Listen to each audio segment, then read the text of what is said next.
안녕하세요. 더워지는 날씨, 지친 마음에 잠시 시원한 감동 한 잔 드리고 싶은 감동 열차입니다. 외국인의 눈에 비친 한국의 놀라운 이야기들, 당신의 가슴을 두드릴 이야기가 지금 시작됩니다. 어머, 클로에야?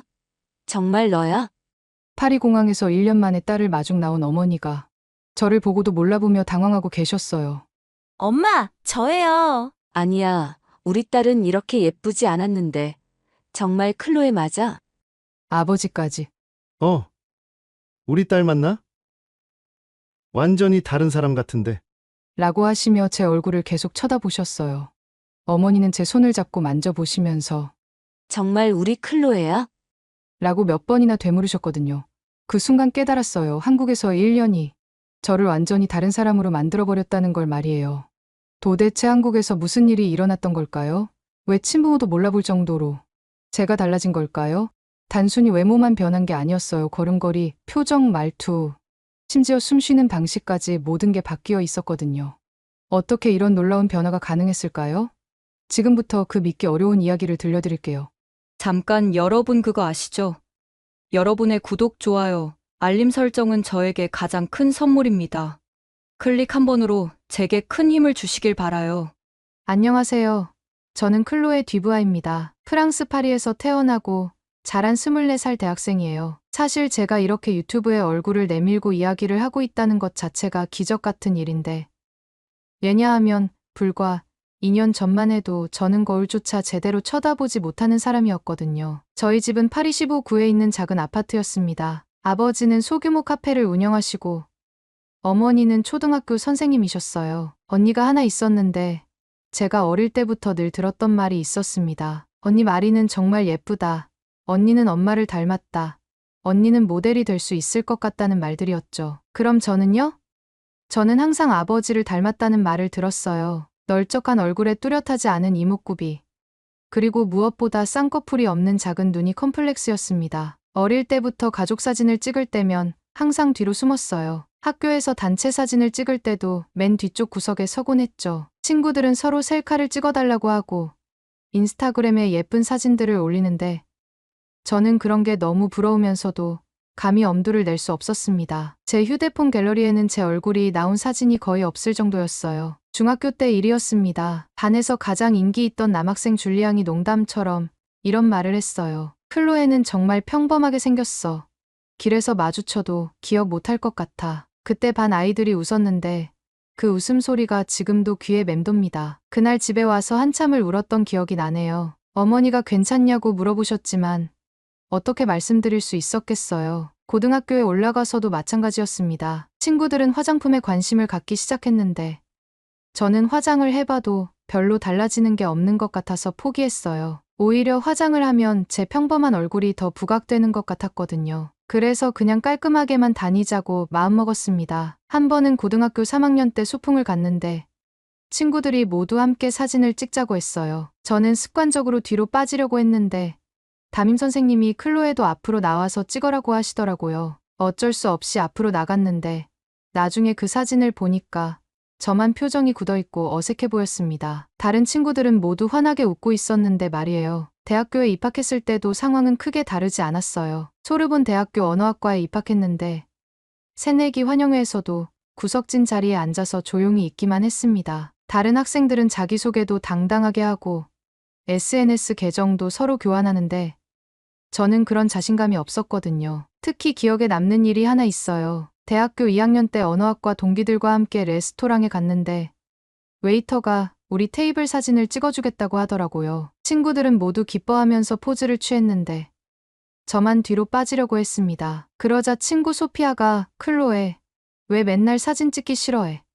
너도 예쁜데 라고 말했어요. 하지만 그 말이 오히려 더 민망했습니다. 위로차 하는 말이라는 게 뻔히 보였거든요. 집에서도 마찬가지였어요. 언니 마리는 항상 친구들과 외출할 때 예쁘게 화장하고 옷도 멋지게 입고 나갔는데 저는 그런 걸 시도조차 해보지 않았습니다. 어머니가 가끔 클로에도 화장 좀 해보면 어떨까라고 말씀하시면 저는 전 안 어울려요 라고 대답하곤 했어요. 실제로 몇 번 시도해봤지만 정말 어색하고 부자연스러워 보였거든요. 그런 제가 한국에 관심을 갖게 된 건 우연한 계기였습니다. 언어학과에서 아시아 언어 중 하나를 선택해야 하는 수업이 있었는데 처음에는 일본어나 중국어를 생각했어요. 그런데 한국어 수업 속의 영상을 보는데 한국 사람들의 표정이나 말하는 모습이 뭔가 따뜻해 보이더라고요. 특별한 이유는 없었지만 그냥 끌렸습니다. 한국어를 배우기 시작하면서 한국 문화에도 자연스럽게 관심을 갖게 됐어요. 드라마도 보고 K-팝도 듣고 한국 음식도 찾아 먹어봤습니다. 파리에도 한국 식당들이 꽤 있거든요. 처음 먹어본 김치찌개의 맛이 아직도 기억나요. 맵긴 했지만 뭔가 속이 따뜻해지는 느낌이었습니다. 한국어 수업에서 발음 연습을 할 때가 정말 힘들었어요. 특히 리을 발음이 너무 어려워서 혼자서 연습할 때마다 혀가 아플 정도였습니다. 선생님이 입꼬리를 살짝 올리고 웃는 표정으로 해보세요라고 하셨는데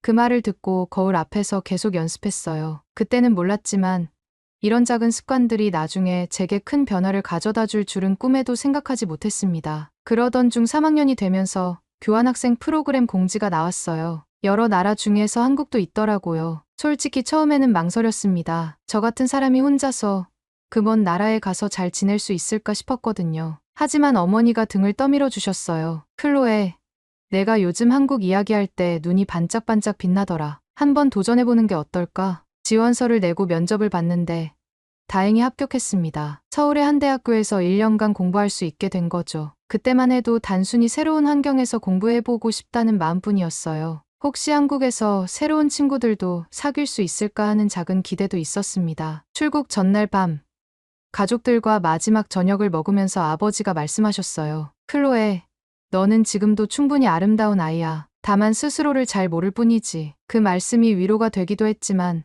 한편으로는 더 슬펐습니다. 가족의 눈에만 예쁜 딸이라는 뜻으로 들렸거든요. 인천공항에 도착했을 때의 설렘과 떨림은 지금도 잊을 수 없어요. 비행기에서 내려다본 서울의 야경이 정말 아름다웠거든요. 하지만 동시에 두려움도 컸습니다. 과연 내가 이곳에서 잘 적응할 수 있을까? 언어도 서툰데 사람들과 잘 소통할 수 있을까 하는 걱정들이 머릿속을 맴돌았어요. 그때 저는 전혀 몰랐습니다. 이 한국행이 제 인생을 완전히 바꿔놓을 거라는 걸 말이에요. 서울에 도착한 첫날부터 모든 게 낯설었습니다. 기숙사에 짐을 풀고 나서 혼자 저녁을 먹으러 나갔는데 한글 간판들이 빼곡히 늘어선 거리를 보니까 정말 이국 땅에 왔다는 실감이 났어요. 그런데 신기한 게 파리에서는 혼자 외식하는 걸 굉장히 어색해했는데 여기서는 뭔가 괜찮더라고요. 첫 번째로 들어간 식당은 작은 김밥 천국이었습니다. 메뉴판을 보는데 한글을 읽는 속도가 너무 느려서 다른 손님들이 기다리는 게 미안했어요. 그런데 사장님이 천천히 보세요.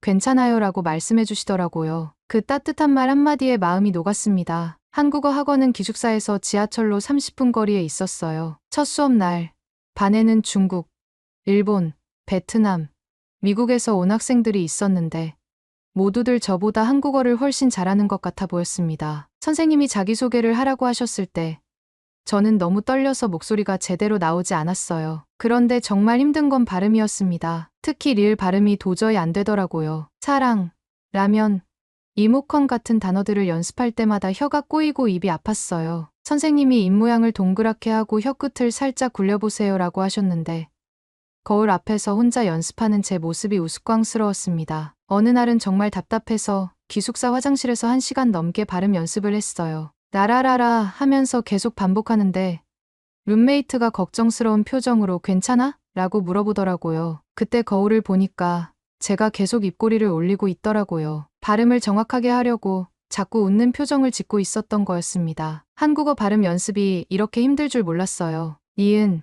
디귿, 리을 같은 자음들을 발음할 때 혀끝을 입천장 가까이 붙여야 한다고 하는데 이게 정말 어려웠습니다. 선생님이 혀를 위쪽으로 올려서 입천장에 살짝 닿게 해보세요 라고 하시는데 처음에는 도대체 어떻게 하는 건지 감이 안 왔어요. 그런데 신기하게도 매일 이런 연습을 반복하다 보니까 혀의 위치가 점점 자연스러워지더라고요. 어느덧 한 달이 지나고 학원에서 발음 테스트가 있었어요. 다른 학생들은 모두 자신 있게 했는데 제 차례가 되니까 또 떨리더라고요. 그런데 신기하게도 그날은 평소보다 발음이 잘 됐습니다. 선생님이 클로에 씨, 많이 늘었어요.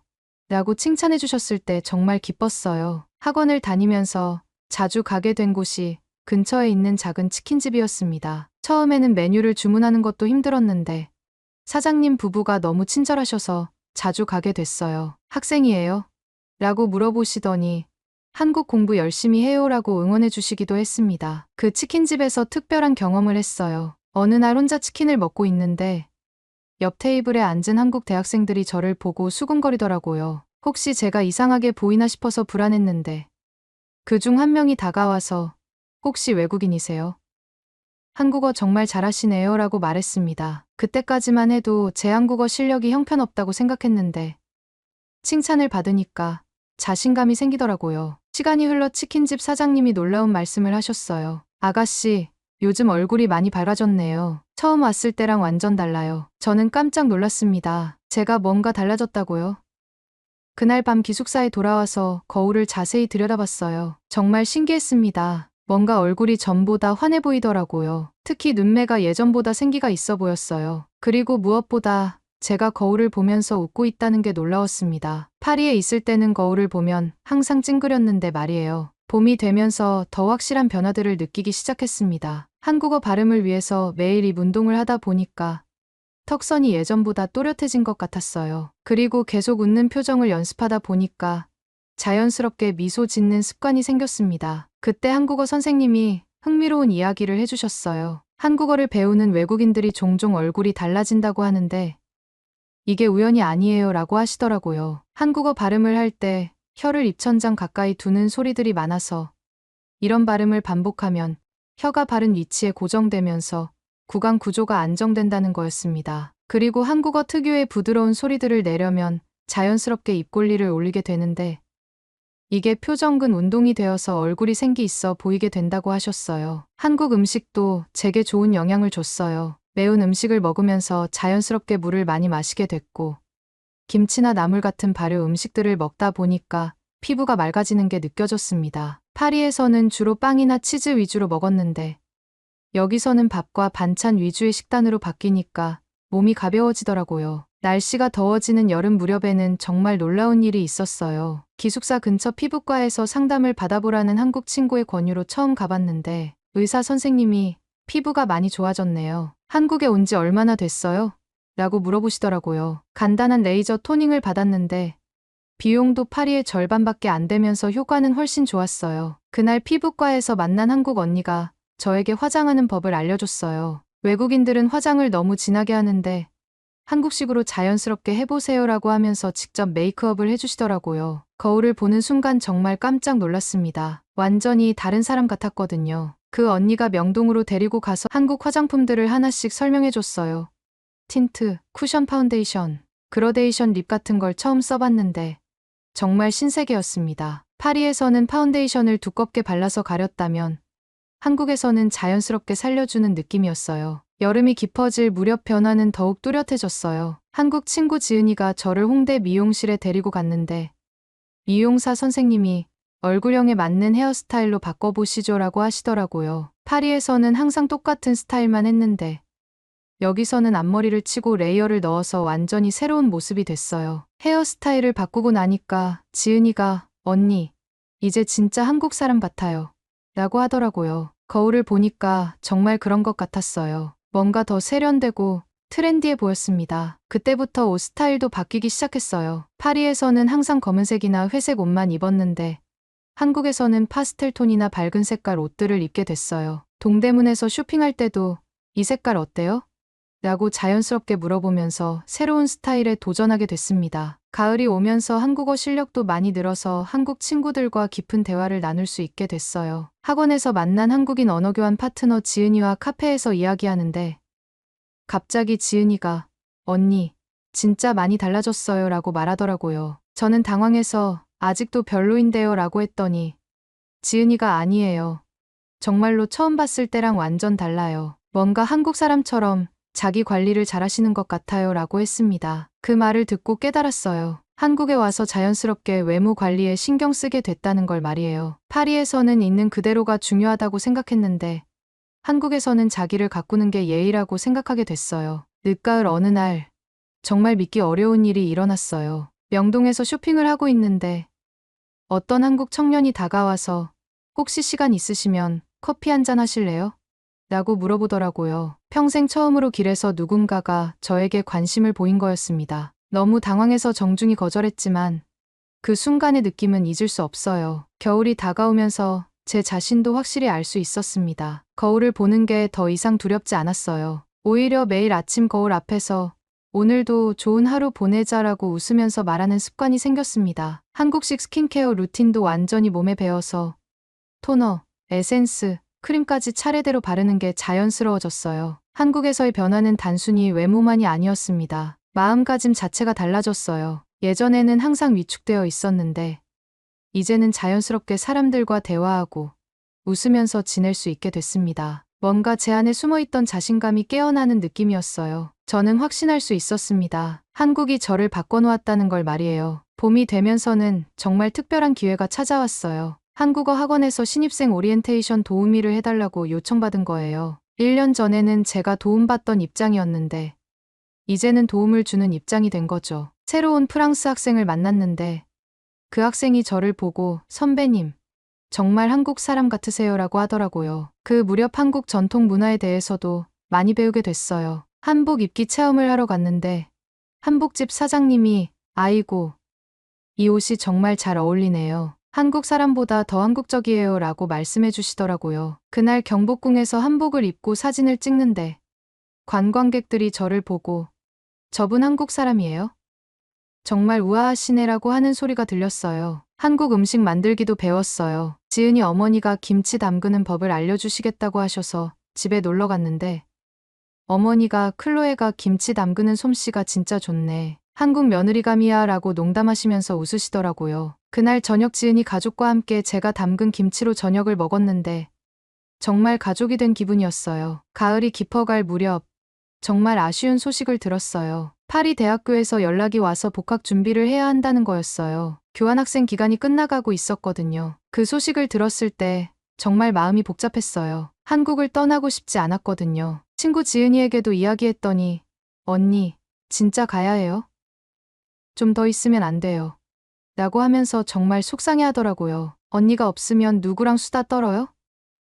언니는 이제 완전 한국 사람이 됐는데라고 하니까 저도 울컥했어요. 겨울이 다가오면서 하루하루가 정말 아쉬웠어요. 매일 지나가는 거리들, 자주 가던 카페들, 친해진 사람들을 보면서 이제 곧 이 모든 걸 떠나야 하는구나 싶어서 마음이 무거웠어요. 특히 기숙사에서 내다보이는 서울 야경을 볼 때마다 언제 다시 볼 수 있을까라는 생각이 들었어요. 한국에서의 마지막 달이 되자 친구들이 깜짝 송별회를 열어줬어요. 지은이가 준비한 포토 앨범을 보면서 정말 충격을 받았어요. 처음 한국에 왔을 때 사진과 지금 사진을 나란히 붙여놨는데 완전히 다른 사람 같았거든요. 친구들도 언니, 이거 진짜 같은 사람 맞아 라고 하면서 신기해하더라고요. 송별회에서 가장 기억에 남는 건 한국어 선생님이 해주신 말씀이었어요. 클로에 씨, 처음 학원에 왔을 때가 생각나세요?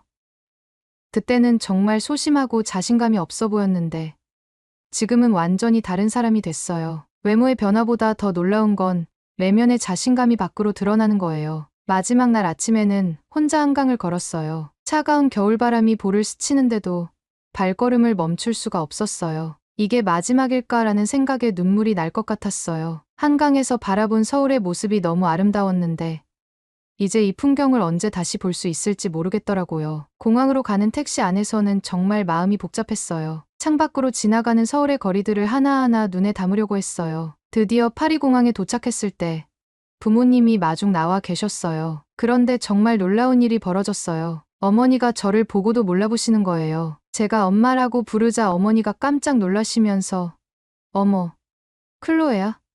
정말 너야? 라고 하시더라고요. 아버지도 우리 딸 맞나?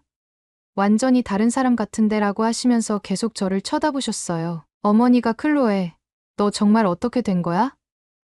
이렇게 달라질 수가 있나? 라고 하시면서 제 얼굴을 계속 만져보시더라고요. 한국에서 뭔 일이 있었던 거야?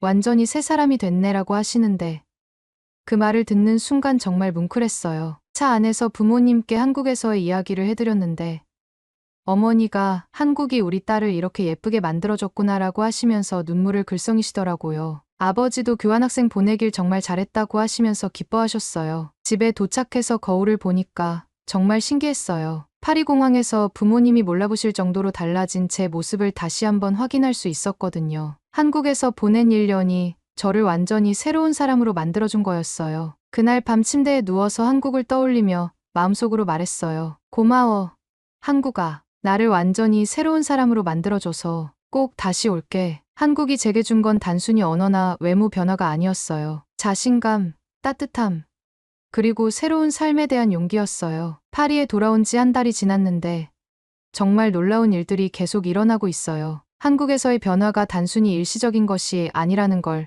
매일 실감하고 있습니다. 첫 번째로 놀란 건 파리 대학교에 복학했을 때였어요. 기존에 알던 친구들의 반응이 정말 충격적이었습니다. 제가 가장 친했던 친구 소피가 저를 보고 한참을 멍하니 쳐다보더라고요. 클로에, 너 진짜 누구야? 완전 다른 사람 같은데. 라고 하면서 계속 제 얼굴을 살펴봤어요. 더 놀라운 건 수업 시간이었습니다. 예전에는 교수님이 질문하시면 절대 손을 들지 않았는데 이번에는 자연스럽게 손을 들고 발표하고 있더라고요. 한국에서 익힌 자신감이 그대로 이어진 거였어요. 교수님도 클로에, 휴학 기간 동안 뭔가 특별한 경험을 했나요? 완전히 달라 보이네요 라고 말씀하셨습니다. 가장 극적인 변화를 느낀 건 파리의 한 카페에서였어요. 소르본 대학 근처에 있는 작은 카페에서 친구들과 만나기로 했는데 제가 먼저 도착해서 혼자 앉아 있었습니다. 그런데 갑자기 옆 테이블에 앉은 프랑스 남성이 저에게 말을 걸더라고요. 실례합니다. 혹시 모델이세요? 저는 깜짝 놀라서 아니요 라고 했더니 그 남성이 아, 그럼 배우세요? 라고 또 물어보더라고요. 정말요? 그럼 예술 쪽 일하시는 분인가요? 분위기가 정말 특별하거든요 라고 하더라고요. 그 순간 정말 소름이 돋았어요. 한국에서만 그런 말을 들었는데 파리에서도 똑같은 일이 일어나다니요. 더욱 놀라운 일은 그 다음에 벌어졌어요. 친구들이 도착했는데 제 옆에 앉은 그 남성이 친구들에게 당신들 친구분 정말 매력적이네요 라고 말하더라고요. 친구들은 당황해서 저를 쳐다봤는데 그 중에서 마리가 저기 실례지만 우리 친구 클로에 맞죠? 라고 물어볼 정도였어요. 집에 와서 어머니께 그날 있었던 일을 이야기했더니 어머니가 정말 의미심장한 말씀을 하셨어요. 클로에, 내가 한국에서 배운 건 단순히 언어가 아니라 자신을 사랑하는 방법인 것 같구나. 그게 밖으로 드러나는 거야. 가장 감동적인 순간은 3개월 후에 찾아왔습니다. 파리에서 열린 한불 문화 교류 행사에 참가하게 됐는데 그곳에서 한국어 실력을 인정받아 통역 봉사를 하게 됐어요. 한국에서 온 예술가들과 프랑스 관객들 사이의 다리 역할을 하는 거였죠. 그때 깨달았어요. 제가 한국에서 배운 건 단순히 언어가 아니라 한국의 마음, 한국의 정서였다는 걸 말이에요. 그리고 그게 제 전체적인 분위기를 바꿔놓았던 거예요. 며칠 후 대학교에서 더욱 놀라운 일이 벌어졌어요. 소피가 저에게 다가와서 클로에, 진짜 궁금한데 한국에서 뭘 한 거야? 너 정말 완전히 달라졌어 라고 물어보더라고요. 저는 솔직하게 대답했어요. 한국어를 배우고, 한국 음식을 먹고, 한국식으로 외모 관리를 하면서 자연스럽게 변화된 것 같아 라고 말이에요. 그 말을 듣자마자 소피의 눈이 반짝이더라고요. 정말. 그럼 나도 한국어 배우면 너처럼 될 수 있을까? 그날부터 소피는 한국에 대해 끊임없이 질문하기 시작했어요. 한국 화장품은 어떤 걸 쓰는지, 한국 음식은 어떻게 만드는지, 한국어는 어떻게 배우는지 말이에요. 정말 신기한 일이 벌어졌어요. 소피뿐만 아니라 다른 친구들도 하나둘씩 한국에 관심을 갖기 시작한 거예요. 마리는 클로에, 나도 한국어 배우고 싶어. 어디서 시작하면 될까? 라고 물어봤고, 줄리는 한국 화장품 좀 추천해줘. 너 피부 정말 좋아졌어 라고 하더라고요. 한 달 후에는 정말 믿을 수 없는 일이 일어났어요. 우리 학과에서 한국어 동아리가 만들어진 거예요. 처음에는 5명으로 시작했는데 한 달 만에 20명이 넘게 가입했어요. 모두 제가 변화된 모습을 보고 한국에 관심을 갖게 된 거였어요. 동아리에서 저는 자연스럽게 한국어 선생님 역할을 하게 됐어요. 한국에서 배운 발음 연습법부터 한국 문화까지 알려주면서 정말 뿌듯했어요. 친구들이 한국어로 안녕하세요라고 인사할 때마다 한국에서의 추억이 떠올랐어요. 그런데 친구들과 한국 이야기를 하면 할수록 한국이 더 그리워졌어요. 한국의 따뜻한 사람들, 맛있는 음식들, 아름다운 풍경들이 자꾸 생각났어요. 특히 지은이와 함께 갔던 카페, 한강에서 본 야경, 치킨집 사장님의 따뜻한 미소가 그리웠어요. 어느 날 밤 혼자 있다가 갑자기 한국어로 혼잣말을 하고 있는 제 자신을 발견했어요. 아, 한국 보고 싶다라고 말이에요. 그때 깨달았어요. 한국이 단순히 제가 공부했던 곳이 아니라 제 마음의 고향이 되어버렸다는 걸 말이에요. 그 다음 날 바로 한국행 항공편을 검색하기 시작했어요. 여름 방학을 이용해서 한국에 다시 가고 싶었거든요. 가격을 확인하고 일정을 짜면서 정말 설렜어요. 소피에게 한국 여행 계획을 이야기했더니 소피가 깜짝 놀라면서 나도 같이 가면 안 돼 라고 하더라고요. 마리도 저도 같이 가고 싶어요 라고 했고 줄리까지 우리 다 같이 가요 라고 하는 거예요. 결국 친구 5명이 함께 한국에 가기로 했어요. 저는 그들의 한국 여행 가이드 역할을 하게 됐죠. 한국어로 주문하는 법부터 지하철 타는 법까지 미리 알려주면서 정말 기대됐어요. 여행을 앞두고 친구들이 저에게 클로에 정말 고마워. 너 덕분에 우리가 한국에 관심을 갖게 됐어 라고 말해줬을 때 정말 뿌듯했어요. 제가 한국에서 받은 따뜻함을 이제 친구들에게도 전해줄 수 있게 된 거잖아요. 지금도 매일 아침 거울을 보면서 한국어로 오늘도 좋은 하루 보내자라고 말해요. 그리고 한국에서 배운 발음 연습을 계속하고 있어요. 그게 제가 지금의 모습을 유지하는 비결인 것 같거든요. 한국에서 보낸 1년이 제 인생을 완전히 바꿔놨어요. 이제 저는 확신해요. 한국이 저에게 준 건 새로운 삶이었다는 걸 말이에요. 그리고 곧 친구들과 함께 다시 한국에 갈 생각을 하니까 정말 행복해요. 오늘의 이야기는 여기까지입니다. 마음에 드셨다면 구독과 좋아요 잊지 말고 한 번씩 눌러주세요. 소중한 시간 함께 해주셔서 진심으로 감사드리고 앞으로도 더 깊은 이야기로 여러분을 찾아뵐게요.